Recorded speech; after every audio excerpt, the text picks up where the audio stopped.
Welcome to Peter's Family. I'm your host Becky kama kawaida, and if you're new here, make sure you subscribe to this channel. We are on road to 1k subscriber, and if you are a returning subscriber, don't forget we love you from the deepest part of our hearts. And kama kawaida, kama you are watching this video without liking this video, you are doing a mistake.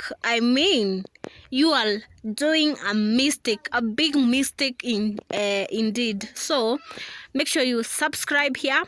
We are on road to 1k subscriber, and yes, down to the video. Welcome. So kuhusiana na historia Steven Kasoro and Stella Mengre, wamekuwa wakizozana pale kwa mtandao wa TikTok, na watu wameshajua hizo maneno. By the way, you remember Steven Kasoro alikuwa ameshikwa, baadaye kidogo hivi akaachiliwa. Inasemekana ya kwamba ndo apigwe baroni. Alikuwa amezoea kufanya live anatusi Stella, kitu yenye ilifanya pia Stella akaona enyewe huyu jamaa ananizoea bana.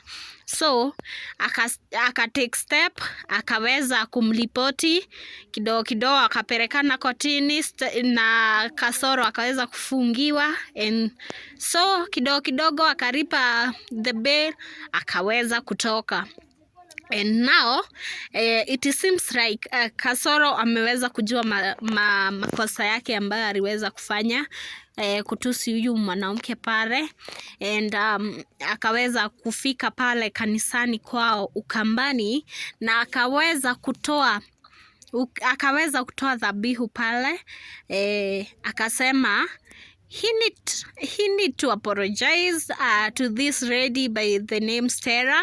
Akasema ya kwamba anataka kuomba msamaha wa dhati kwa Stella, aweze kumsamehe because I think he realized hawezi ishi dunia bila watu. By the way, you have to be with people for you to succeed, or you need other support. So you guys drop your opinion. I'm out.